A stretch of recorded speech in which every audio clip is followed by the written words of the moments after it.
Solo me pongo aquí. Ponte. Ponemos los dos, venga. Bueno, buenos días a todos. Para mí es un placer presentar a Roberto Otero. Roberto Otero y yo hicimos la tesis juntos, o sea que nos conocemos ya de algunos años atrás. Él estaba ahí siempre cacharreando con el STN y yo siempre entrando para molestarle y fastidiarlo a medio. O sea, básicamente esa era nuestra práctica, ¿no? Pero bueno, no, Roberto, la verdad que es una persona que ha tenido una carrera muy extensa científica, ha hecho algunas contribuciones bastante notables y de hecho, bueno, cuando acabó la tesis en el laboratorio de superficie, donde trabajaba con Rodolfo Miranda, se movió con una Marie Curie, quiero recordar, al grupo de Rosenbacher, que estaba en Dinamarca, en Aarhus. Y bueno, era uno de los que cortaba la pana en aquel entonces, ¿no? de los grupos significativos internacionales, en donde estudió moléculas en superficie. De hecho, ahí publicaste en Nature, que recordáis eso en Science. Bueno. Y luego, nada, después de ese periplo por tierras norteñas, se volvió a Madrid con una Ramón y Cajal, que recordar. Y ya, pues desde entonces te quedaste en Autónoma de Madrid. Y ahora, pues nada, pertenece al grupo del CIMAC, creo que son los departamentos de Química de Materiales y tal, y también estás dentro del INTEA, ¿no? Así que nada, ahora lo que creo que va a contar, porque lo verificaremos ahora, es básicamente un trabajo que están haciendo nuevo, es un desarrollo tecnológico que están haciendo, que es básicamente con el STM, con el espectroscopía túnel, pues están inyectando electrones y emitiendo luz, viendo lo que se emite de las superficies para estudiar lo que son los plasmones y este tipo de fenómenos, digamos, mezclando un poco nanofotónica de alguna manera, ¿no? Entonces, bueno, pues cuando quieras puedes empezar. Muchísimas gracias, Jorge. Muchísimas gracias, Sara y Pepa, por la organización. Es un placer para mí estar aquí y contaros un poco sobre lo que estamos intentando desarrollar en la Universidad Autónoma a fin de tratar de convertir el microscopio de efecto túnel, perdonad, que ahora, a fin de convertir el microscopio de efecto túnel en una herramienta que además nos dé información acerca de las propiedades ópticas en la nanoescala. Ahora os iré contando un poco cuáles son nuestros intereses, pero como sabéis, ahora mismo el microscopio de efecto túnel es una herramienta muy versátil, que se puede utilizar, por supuesto, para tener imágenes de la superficie con resolución atómica o molecular, para estudiar los estados electrónicos en la superficie, para estudiar el magnetismo en la superficie, y a pesar de que parte de lo que voy a contar se conoce desde los 70, ahora hay mucho interés en tratar además de aprender cosas de óptica utilizando la resolución atómica que te da el microscopio de efecto túnel.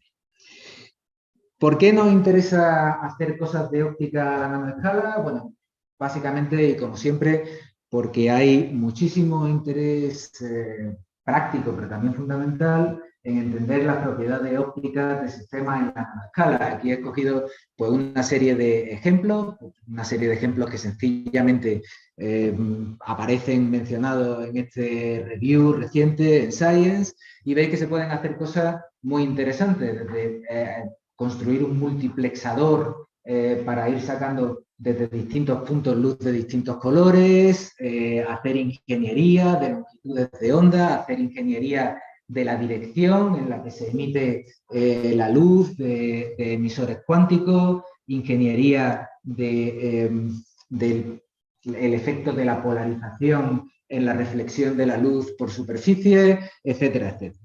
Si uno mira aquí, uno encuentra que una palabra que se repite muchísimas veces es la palabra plasmón. Los plasmones, y en particular los plasmones de sistemas nanométricos, son muy interesantes y están muy relacionados con muchas de las propiedades atractivas que tienen todos estos sistemas ópticos en la nanoescala. Por tener un breve resumen, plasmones hay de muchos sabores.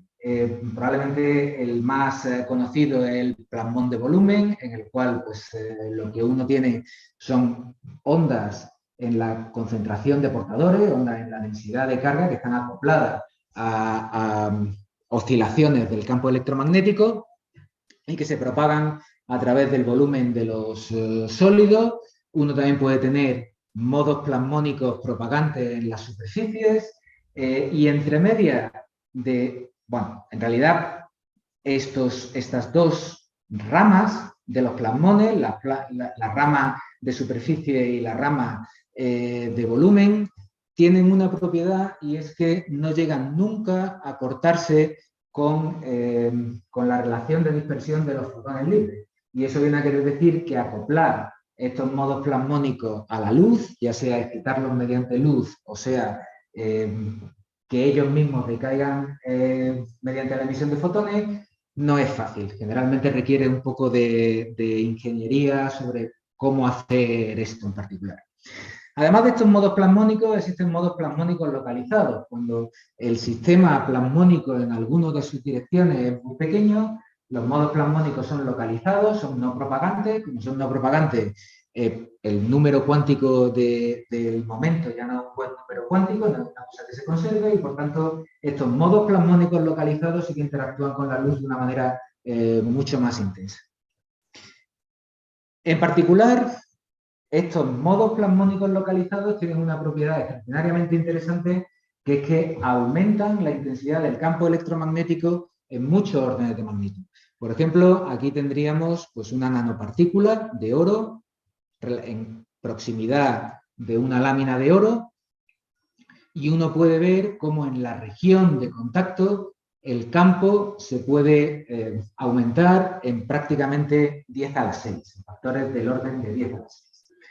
Este aumento enorme de la intensidad del campo electromagnético lo hace, por ejemplo, extraordinariamente interesante como plataforma para detectar moléculas individuales. Realmente la absorción de moléculas individuales es capaz de cambiar un poco la resonancia plasmónica y siguiendo estos cambios en la resonancia plasmónica uno puede asegurar si estamos teniendo absorción de moléculas individuales sobre la superficie. Pero tiene muchas otras propiedades interesantes. Por ejemplo, precisamente porque el campo eléctrico es muy grande, la densidad de estados ópticos es muy grande y eso hace, por ejemplo, que los emisores cuánticos que estén en proximidad de estos modos plasmónicos emiten de manera mucho más intensa con lo que se llama el efecto Purcell, que básicamente nos da una medida de la densidad de estados ópticos del sistema. Eso ocurre cuando la interacción entre los plasmones y los fotones es relativamente débil. Cuando la interacción es mucho más intensa, ocurre algo que es todavía más interesante y es que los modos dejan de ser puramente plasmónicos o puramente excitónicos, es decir, dejan de ser o puramente relacionados con los modos plasmónicos y el campo electromagnético o puramente relacionados con las excitaciones individuales del emisor cuántico, sino que pasan a ser una superposición de los modos. Se crean unos modos polaritónicos, se crea un desdoblamiento de Rabai y este desdoblamiento es muy importante para muchas aplicaciones, por ejemplo, en computación cuántica. Y por último, también se está utilizando últimamente mucho para, de alguna manera, afectar a la catálisis que pueden tener estos materiales, precisamente porque, una vez más, el campo eléctrico es tan intenso que realmente cambia el perfil de la energía del sistema en función de las coordenadas de reacción y te permite subir o bajar las barreras de energía.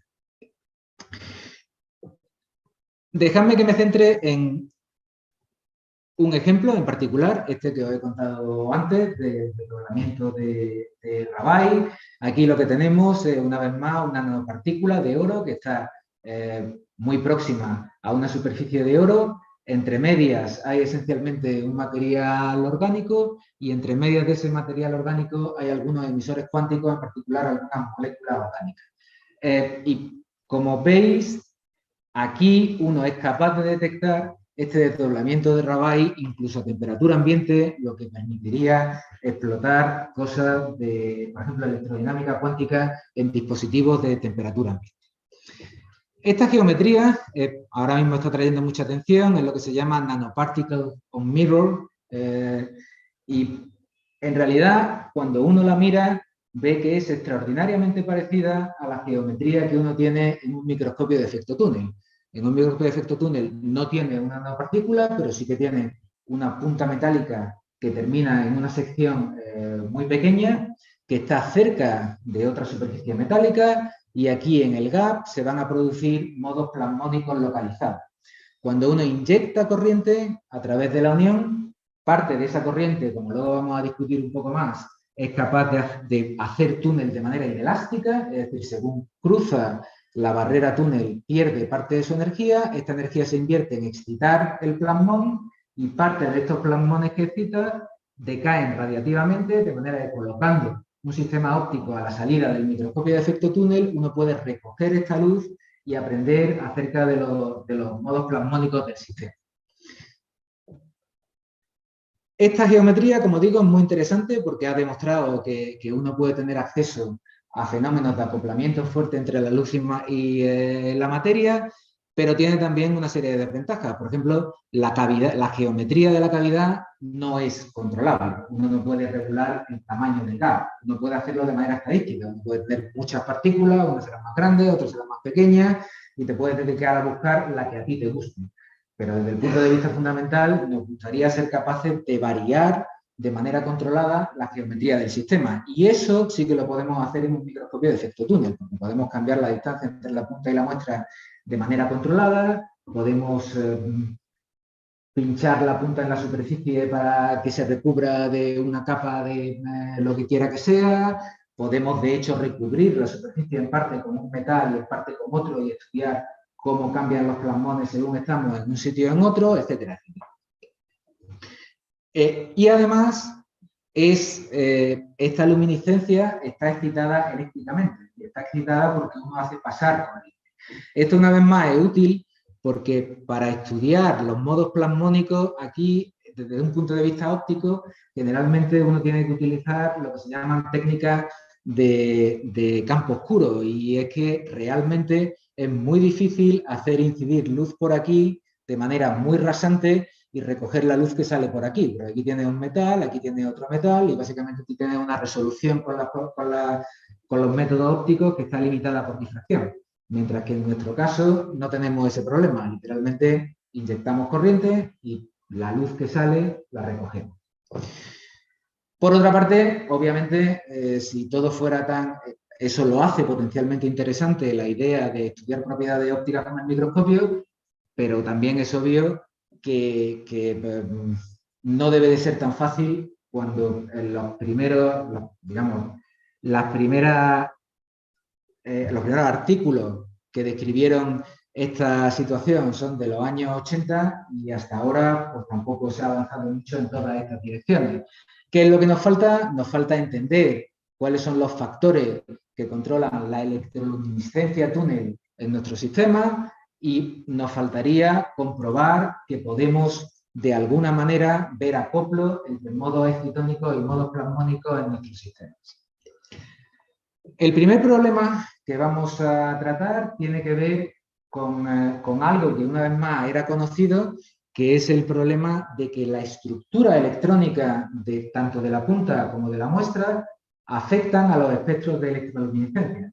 Eso es más o menos fácil de ver porque, como os digo, esencialmente casi todos estos procesos son excitados por lo que se llama túnel inelástico, es decir, los electrones salen, digamos, de uno de los electrodos, pongamos de la punta, pierden energía, y eso es lo que excita el plasmón, pero por supuesto la energía que pueden perder estos electrones va a depender de la densidad de estados electrónicos en la muestra. Si uno tiene un pico de densidad de estados aquí, es obvio que estas longitudes de onda van a estar, digamos, favorecidas frente a estas otras longitudes de onda en las cuales prácticamente no tenemos estados finales, ¿vale? Esto, pues, desde el punto de vista de la gente de superficie, siempre se ha contado un poco desde el punto de vista de la gente de superficie, y porque funcionamos un poco así en este mundo, siempre se le ha dado un poco el twist positivo de decir, mira qué bonito, podemos controlar los plasmones, la respuesta óptica del sistema, cambiando la estructura electrónica. Pero yo creo que eso es un poco, si me permitís la expresión, es un poco mentirijilla. En realidad, lo que uno está cambiando con esto es la facilidad con la que puede excitar o no excitar plasmónicos, pero que los modos plasmónicos cambien o no, está por ver. Así que, como os digo, vamos a empezar tratando de ver un poco cómo estos factores electrónicos afectan a los espectros ópticos que medimos con el microscopio. Esto de aquí es un esquema de nuestro sistema, ya os lo he mostrado antes. Básicamente tenemos una punta de oro afilada electroquímicamente, tenemos una superficie, en este caso es plata 111, en general casi todas las superficies de los metales nobles funcionan muy bien porque tienen una respuesta plasmónica muy fuerte. Uno inyecta corriente y uno recoge la luz que sale, y esto lo puede hacer para distintos valores del voltaje aplicado entre la punta y la muestra. Esto que veis aquí son todos los espectros plasmónicos que vamos sacando. En código de colores está la intensidad del espectro. Aquí, en el eje Y tenemos la energía de fotón y en el eje X tenemos el voltaje que estamos aplicando, ¿vale? Y veis pues que claramente la dependencia es muy poco trivial, ¿no? La dependencia es bastante complicada. Veis primero que hay una línea aquí que actúa como una especie de, si queréis, de threshold de voltaje para poder acceder a cada energía distinta, a cada energía de fotón distinta, ¿vale? Este threshold es relativamente fácil de entender. Ese threshold corresponde a la línea en la cual la energía de fotón es igual a la energía, al voltaje aplicado. ¿Y por qué no podemos sacar, digamos, luz con mayor energía de fotón que el voltaje aplicado? Porque cuando yo aplico una diferencia de potencial a la unión, yo desplazo los niveles de Fermi de la punta y de la muestra exactamente en el voltaje aplicado, y por tanto la máxima energía que pueden tener los electrones saliendo desde el nivel de Fermi de la punta y cayendo al nivel de Fermi de la muestra es exactamente el voltaje aplicado. Y por tanto no puedo excitar luz con más energía. Pero aparte de eso, veis que por ejemplo, los ratios entre los distintos picos plasmónicos cambian con el voltaje. Veis que hay un desplazamiento de la posición de los picos plasmónicos con el voltaje que estoy aplicando, y veis que pues todo es bastante, digamos, complicado a simple vista. Lo primero que uno podría pensar es que en general, cuando yo cambio el voltaje entre la punta y la muestra, no solamente cambia el voltaje, sino que además, como trabajo en condiciones de realimentación cerrada, eso intento mantener la corriente túnel constante. Si, por ejemplo, aumento el voltaje, eso supone que mi punta tiene que alejarse de la superficie para que la conductancia permanezca constante y, por tanto, mi intensidad permanezca constante, ¿vale? Y entonces uno podría pensar, bueno, pues ya está, lo que está ocurriendo en realidad es que al cambiar el voltaje estoy cambiando la distancia entre la punta y la muestra y, por tanto, estoy cambiando los modos plasmónicos del sistema.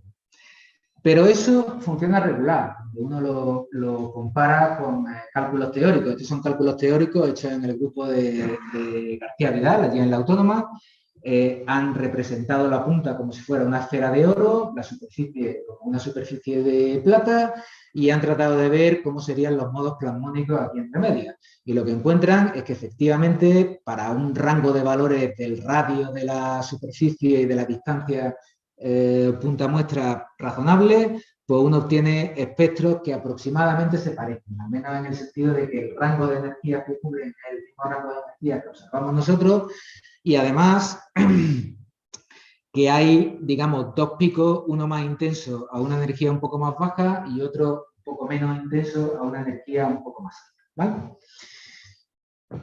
Aquí he representado, según voy cambiando el voltaje, me van cambiando la posición de todos los picos, se me mueve el pico de baja energía y se me mueve el pico de alta energía, y entonces aquí lo que represento es el desplazamiento del pico de baja energía en función del desplazamiento del pico de alta energía. Y lo que tengo son los puntos experimentales que están aquí medidos.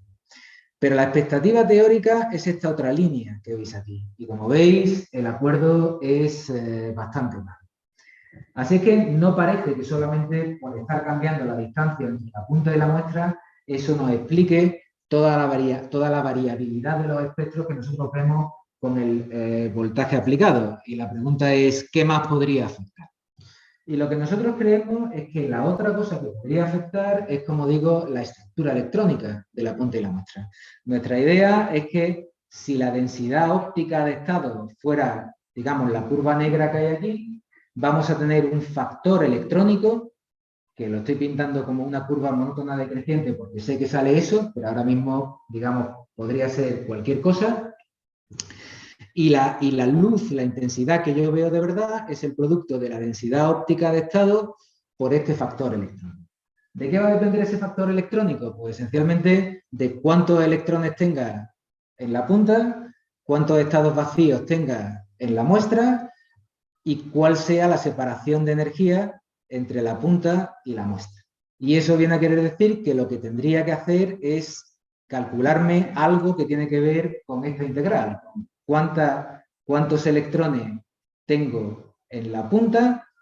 ¿Cuántos electrones tengo en la punta? ¿Cuántos estados vacíos tengo en la muestra? Y de alguna manera pesarlo con algún factor de transmisión inelástico. Esta expresión de aquí, cuando uno la mira, lo primero que piensa es, me voy y hablo con un teórico, porque claramente no va a ser nada fácil hacer ningún modelito que me permita calcular esta cosa. Y sin embargo, lo que os voy a enseñar es que con un pequeño truco, no solamente no hace falta hacer ningún cálculo, sino que además la puedes medir. La puedes medir en el experimento y obtener la luz y el factor de transmisión inelástico al mismo tiempo. El truco es este que veis aquí. Vamos a considerar que en lugar de aplicar el voltaje que estamos aplicando, aplicamos, dejadme que mueva un poco esto, porque si no, no se ve. Pues lo minimizo.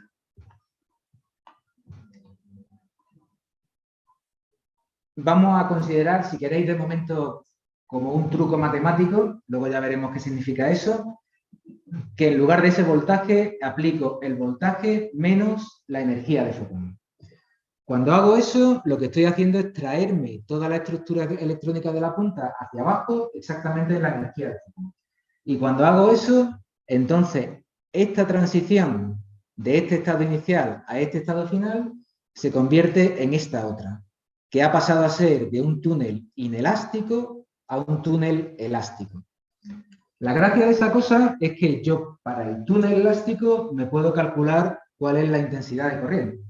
La intensidad de corriente es sencillamente, una vez más, cuántos estados electrónicos tengo aquí ocupados, cuántos estados electrónicos tengo aquí vacíos y un factor de transmisión entre medias. Y lo que nosotros decimos es que entonces yo puedo obtener esto midiendo esto, no al mismo voltaje, sino a un voltaje que sea el que estoy aplicando menos la energía de fotón. Un poco más en la práctica. ¿Qué significa eso? Imaginaos que estoy aplicando un voltaje, el que quiera que sea, y que me interesa saber cuál sería el ritmo de transiciones inelásticas para una energía de fotón, la que quiera que sea, ¿vale? Entonces yo lo que hago es que tomo la diferencia entre el voltaje y la energía de fotón, me mido la corriente frente al voltaje con las mismas condiciones túnel, para que no me cambie el tamaño del gas, nada que se le parezca, y me miro cuánto vale la corriente en este otro voltaje, que es el que estoy aplicando de verdad, menos la energía de fotón. Y de esa manera puedo convertir de curvas IV a ritmo de transiciones inelásticas. Y cuando tengo el ritmo de transiciones inelásticas, ahora me puedo calcular la densidad óptica de estado sencillamente dividiendo la intensidad que yo mido por la curva IV modificada de esa manera. Dejadme que os enseñe cómo funciona eso. Estos son 3 curvas IV medidas a 3 voltajes de estabilización distintos. Estos son 3 espectros luminosos medidos con esas mismas condiciones de estabilización. Si uno mira los espectros brutos, uno ve que, bueno, no es que sean completamente distintos, pero que hay unas diferencias muy sustanciales. Por ejemplo, el ratio entre la intensidad de este hombro y la intensidad de este pico es completamente distinto en los 3. A partir de estas curvas, de estas curvas IV, yo me puedo calcular el ritmo de transiciones inelácticas, que serían estas curvas dash que veis por aquí. Y cuando divido una frente a la otra, ¿veis? Ahora en realidad los espectros son muchísimo más parecidos. No es que no haya cambios, porque debería haber cambios, porque yo estoy cambiando la distancia entre la punta y la muestra y por tanto estoy cambiando los modos plasmónicos, pero los cambios son mucho menores. Y cuando ahora los convierto, o sea, cuando ahora los comparo con los resultados experimentales, o sea, perdón, con el cálculo teórico de los desplazamientos de los picos, lo que observo es que los desplazamientos son mucho menores y coinciden con el resultado del campo. Entonces, nosotros creemos que con esto lo que hemos encontrado una ventana que nos permite eliminar los factores electrónicos de los espectros de luminiscencia túnel, y eso es extraordinariamente importante porque ahora sí estamos seguros de que lo que estamos midiendo son solamente las propiedades ópticas. Creemos que muchas de las cosas que se han estado contando en este campo no estaban del todo bien porque se intentaban interpretar como que todas las modificaciones tenían que ver con modificaciones de los modos plasmónicos, y nosotros creemos que en realidad en muchas ocasiones eran modificaciones de los estados electrónicos que tenían un cierto papel en los espectros que tú mides, pero no tenían nada que ver con las propiedades ópticas. Un ejemplo relativamente rápido. Una de las cosas que siempre llama mucho la atención a la gente que hace plasmónica es que uno puede hacer un mapa de la luminiscencia. En cada punto toma un espectro y mide la intensidad del espectro en cada punto de la superficie, y una de las cosas que se ve es que cuando tienes, por ejemplo, un borde de escalón atómico, la luminiscencia cae muchísimo. Siempre tienes una franja oscura en los bordes de todos los bordes de escalón que son, digamos, hay una diferencia de intensidad bastante grande. Y eso, desde el punto de vista plasmónico, era relativamente difícil de justificar, porque una cosa de tamaño atómico frente a lo que es el orden de magnitud del tamaño de los modos plasmónicos, que es algo que puede ser del orden de decenas o incluso cientos de nanómetros, pues es difícil de justificar que tenga un papel tan grande. Nosotros creemos que esto, una vez más, tiene que ver con la estructura electrónica. Aquí os enseño, aquí arriba, un conjunto de espectros de luminiscencia tomados a lo largo de esta línea. Veis que hay dos regiones de oscuridad relativamente intensas que están relacionadas con cada vez que pasamos por un borde de escalón. Estos son las curvas IV tomadas una vez más en esta misma línea. Y una vez más veis que hay dos franjas con muy poca intensidad de corriente. En realidad, lo que está pasando es que la forma de las curvas IV es bastante distinta cuando uno mide en la terraza o cuando uno mide en el escalón. Si estas curvas IV las convertimos en el ritmo de transiciones inelásticas, siguiendo el truco de antes, que es básicamente darle la vuelta y poner el cero en el voltaje que estoy aplicando, y miro qué es lo que ocurre en la ventana de energías de fotón que yo veo con el espectrofotómetro, lo que veo es que de hecho hay mucho más ritmo de transiciones inelásticas en la terraza que en el escalón. Y eso significa que cuando divido estos dos espectros por estos dos números, lo que me queda es esto. Es decir, es posible que haya modificaciones en los espectros plasmónicos, pero son mucho menores que las que había antes. Prácticamente estas zonas oscuras desaparecen.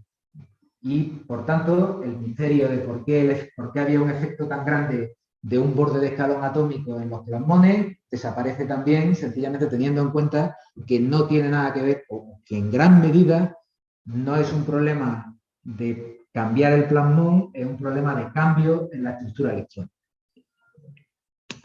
Eso además nos ha dado una manija o la llave para otro de los misterios que lleva tiempo en la literatura y que de hecho ha dado lugar a bastantes discusiones acerca de cuál es el origen de este efecto. El efecto es lo que se llama la emisión over bias. Es decir, estrictamente hablando, con lo que os he contado antes, uno esperaría que no hubiera ninguna señal de luminiscencia a voltaje por encima del voltaje aplicado. Pero en la práctica siempre hay un poco. Y de hecho empieza a ser tanto más importante cuanto mayor es la corriente y cuanto más cerca está la punta de la mesa. Y es esa emisión que ocurre con energías de fotón mayores que el voltaje aplicado es lo que se llama la emisión over bias. Para esto hay esencialmente dos grandes escuelas. La escuela de la gente que viene de STM, que lo que dice es que tiene procesos de 2 electrones, para los cuales se han involucrado muchos tipos de interacciones distintos, pero esencialmente la idea es que tiene un primer electrón que hace túnel inelástico, perdiendo parte de su energía, que se transfiere a un segundo electrón, que luego puede decaer con energías más altas que el voltaje aplicado. Y el otro modelo, que es básicamente el de la gente que hace break junctions, no con un microscopio de efecto túnel, obviamente, pues, en general estos suelen ser pasando corriente y haciendo el canal cada vez más pequeño. En el otro modelo, lo que se dice es que como haces pasar mucha corriente por por un trozo de cable de sección muy pequeña, entonces la temperatura electrónica ahí puede ser enorme. De hecho, ellos necesitan cosas del orden de miles de grados Kelvin para explicar la emisión over bias. Entonces la idea es que el gas de electrones está tan caliente que tiene una emisión de luz que prácticamente es radiación de cuerpo negro a temperatura muy alta, a grandes rasgos, ¿vale? Y esos dos modelos llevan estando en la literatura un montón de tiempo y prácticamente cada nuevo artículo tiende a subrayar lo que dice la gente de su escuela y hay relativamente poca discusión entre ellos. A nosotros nos parecía que eso está muy bien, pero que para saber, digamos, si ese over bias es raro o no, lo que a uno le gustaría saber es cuál es la forma funcional del cutoff, cuál es la forma funcional del cutoff del espectro a un voltaje determinado. Y pensamos que eso podía estar relacionado con, digamos, cuál es la forma funcional del ritmo de transiciones inelácticas. Dejadme que os muestre un poco la idea. La idea es que yo saco un espectro plasmónico a un voltaje muy alto, de manera que soy capaz de ver todas las energías de fotón. Ahora saco otro espectro fotónico a voltajes más bajos y entonces ya no veo todas las energías de fotón, sino que veo pues, prácticamente todas las energías de fotón hasta el voltaje que estoy aplicando, que era lo que llamábamos antes el quantum cathode. Y por encima veo un pequeño tallito de radiación que es relativamente pequeño, ¿vale? Una observación que vimos es que una cosa que vimos en nuestros experimentos es que de hecho este tallito sigue la misma forma funcional que el plasmón. O sea, ya sea que mida la intensidad por encima del over bias o ya sea que mida la amplitud justo en el punto en el que debería de ser cero, si yo represento eso frente al voltaje, lo que me queda es una cosa que reproduce la forma general del plasmón, que hasta donde yo sé nadie había reportado esto. Y eso nos hizo pensar que, oye, a lo mejor todas estas cosas siguen una curva universal. Dejadme que os explique qué quiero decir con eso. Lo que quiero decir es, yo tengo aquí estas mismas 3 curvas, ¿vale? Lo que he hecho, para poder ponerlas una encima de la otra, es que las estoy representando no frente a la energía de fotón, sino frente a lo que llamamos el exceso de energía, que es la energía de fotón menos el voltaje. Y si las represento directamente, lo que tengo es que efectivamente cada curva es distinta, la pendiente de cada curva es distinta. Sin embargo, si yo ahora lo divido por lo que hay, por el área por encima de cero, lo que me queda es que todas las curvas siguen una misma curva universal y esta curva universal es precisamente la que se deduce de la expresión que os había contado antes para el ritmo inelástico. Para el ritmo inelástico había puesto esta expresión cuando estamos muy cerquita, o sea, cuando estamos a energías de fotón muy cerquita del voltaje aplicado. Entonces, prácticamente aquí lo que tenemos es la densidad de estado cerca de cero, que para metales se puede considerar que es prácticamente constante, y lo que te queda es algo que se puede hacer exactamente y que te da esta expresión de aquí, que por cierto es interesante, porque básicamente esta expresión, si la miráis, es la energía de un sistema de osciladores, un sistema bosónico de osciladores en equilibrio térmico a una temperatura T, ¿vale? Bueno, esa expresión funciona numéricamente, pues funciona de hecho bastante bien, especialmente a temperaturas relativamente altas. Aquí lo que hemos hecho es medir los bordes de emisión como función de la temperatura del microscopio y lo que vemos es que efectivamente en un rango enorme, bueno, por lo menos por encima de 30 Kelvin, la temperatura que yo obtengo haciendo un ajuste de mis datos experimentales coincide casi perfectamente con la temperatura que yo mido a la que yo mido que está en mi muestra, ¿vale? Y solamente por la parte de temperaturas más bajas parece que la cosa empieza a descontrolarse un poco. Pero eso funciona bien a corrientes relativamente bajas. La siguiente cosa que hemos observado es que a corrientes cada vez más altas, sin embargo, la temperatura, digamos, efectiva que medimos pasa a ser cada vez un poquito más alta, ¿vale? O sea, aquí lo que veis, estos son todos espectros tomados a 4 Kelvin, a 3 corrientes distintas, a una corriente de 3 nanoamperios, 24 y 50 nanoamperios, y veis que según le voy metiendo más corriente, la región de transición del overbias se me va haciendo cada vez más grande. Y de hecho, estos son los valores de temperatura obtenidos ajustando esta forma funcional con la expresión que os he mostrado antes, y lo que veis es que efectivamente hay una tendencia a que la temperatura, digamos, electrónica, que yo estoy midiendo de esta manera, sea cada vez más alta cuando la corriente es cada vez más alta. Otra cosa interesante es que yo ahora puedo plotear, puedo pintar la intensidad de luz frente a la intensidad de corriente. Si yo tomo toda el área de mi espectro como función de la intensidad de corriente, lo que tengo es una relación lineal, que es más o menos lo que sería esperable. Pues cuanto más corriente tengo, más transiciones tengo y más luz tengo, y de manera lineal, ¿vale? Sin embargo, cuando lo que mido es solamente la intensidad por encima del overbias, la dependencia no es lineal, sino cuadrática. Y eso sugiere que efectivamente tiene que haber algo que tiene que ver con efectos de dos electrones que nos está diciendo que la intensidad overbias tiene que ver con procesos de dos electrones y no de uno, porque su dependencia con la intensidad no es lineal, sino cuadrática, ¿vale?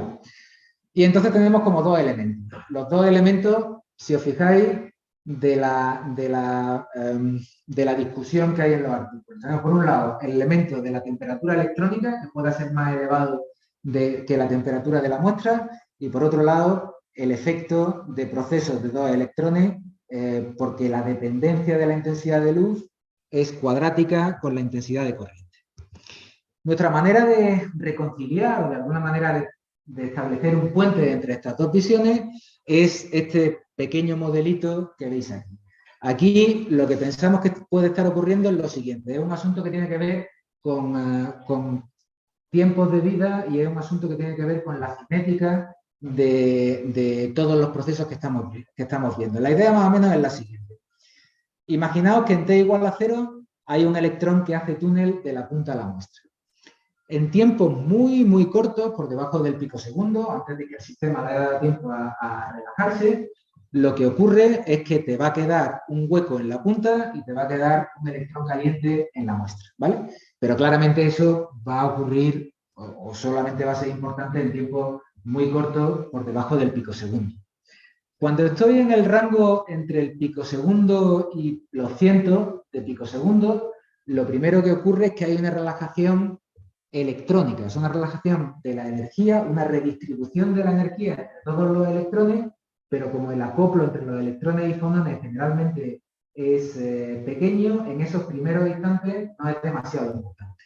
Entonces, lo que ocurre es que la nube electrónica adquiere una forma como si fuera una distribución de Fermi-Dirac, pero con una temperatura electrónica más alta que la temperatura, digamos, de la red de la muestra. Por supuesto, si espero un tiempo suficientemente largo, eventualmente todo ese exceso de energía también se va a los modos de vibración de la red y eventualmente el sistema vuelve a su temperatura inicial, ¿vale? Pero si, digamos, antes de que le dé tiempo al sistema a relajarse del todo, tengo un proceso de transición inelástica, entonces es posible que yo termine teniendo radiación a una energía mayor que el voltaje, sencillamente porque mi función de Fermi-Dirac está muy extendida. ¿Cómo puedo saber si eso es así? Bueno, pues puedo hacer la siguiente cuenta, que es lo que aparece en esta gráfica. Yo puedo coger y calcularme a partir de la temperatura que yo ajusto, me puedo calcular la separación promedio entre, digamos, los electrones y el nivel de Fermi. A partir de la corriente que yo mido, yo puedo saber cuál es la separación promedio entre electrones que están haciendo túnel, ¿vale? Y puedo representar, por tanto, la separación en energía frente al tiempo entre eventos túnel sucesivos. Y ahora lo puedo comparar con los tiempos de vida media. Estos son cálculos hechos en San Sebastián por Andrea Arnau y Silkin, por el tiempo que tardarían los electrones en relajarse en ese rango de energía relativamente cerca del nivel de Fermi. Y como veis, el ajuste a nivel cuantitativo no es perfecto, básicamente hay como un factor 2, pero veis que la pendiente es esencialmente la misma.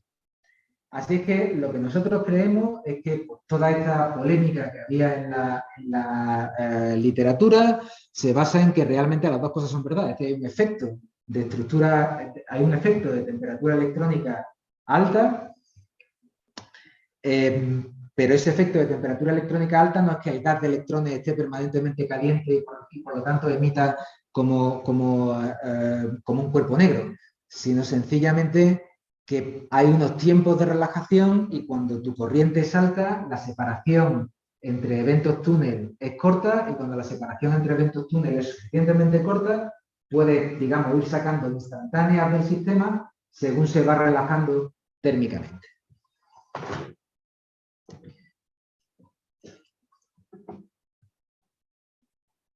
Vale.